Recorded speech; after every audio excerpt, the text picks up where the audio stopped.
I started dowsing in about 1974. I was living in Dublin at the time, and I just saw something in the evening press that there was diviners or dowsers evening or day on a Saturday in Christchurch, and it was Weaver's Hall. And so I went along, and it was something I always had an interest in, but I just discovered I could do it. It just happened naturally, and there was a lot of, there were a lot older than me there at the time, and it was predominantly about water. There was a couple of other people there as well, but I just picked up the rods and found I could do it. So I just always had that interest. Anybody can do these. It's the very few people cannot do it, but after a while they get it. And oftentimes when they start, they're slow doing it. The rods move slowly for them. But if they persist in doing it, they can do it. It is a mindset.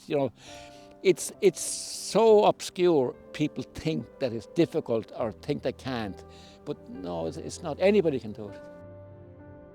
It has gone into lots of different realms now. And traditionally, looking for water, most people probably are not even involved in water. Although, with farmers and that probably, and big industrial sites, they're still use dowsers. But a lot of people now are gone into different realms like healing and that. So, and they wouldn't be like they wouldn't be in our society. We'd have about 100 members in our society, and before COVID, we'd have met every 2 months. But since COVID, we had no meetings, and our hall is gone. We can't use our hall anymore. So now we do Zoom meetings. It's obviously it's a lost art. It's something that probably isn't that necessary anymore. But like years ago, it was. I mean, people. It was life and death in a lot of cases.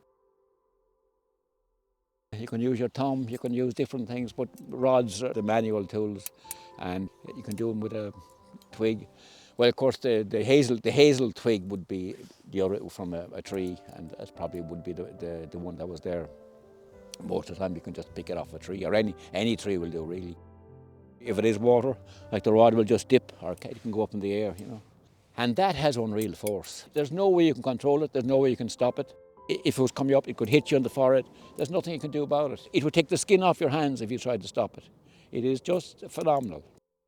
Like, first of all, I just tell you that you do protect yourself, you do ground yourself, and then you ask, can I, may I, shall I? I mean, they're the principles before you start for dowsing.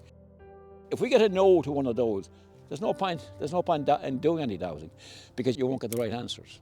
Say, is there water in this field? There is water in this field.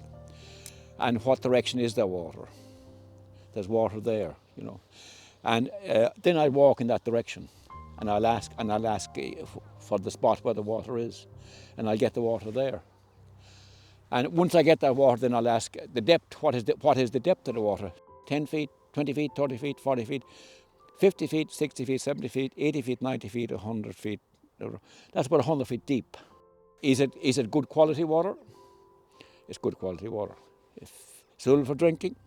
Is it suitable for a domestic situation? Yeah, no problem. Like, would it be suitable for an agricultural? It would, There are still diviners in different parts of the country, but they would still be used for, speak up, like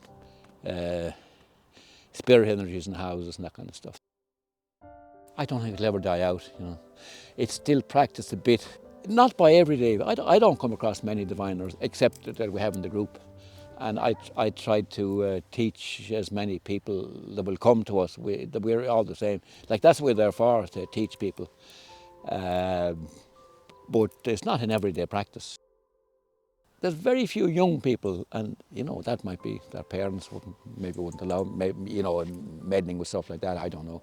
But like, children are natural dowsers. It's not the thing to be seen doing, I suppose, if you were a young teenager, to be going out with a pair of rods. You'd be, even here, you'd be conscious of it, of what people would think of you, and where you'd be put. But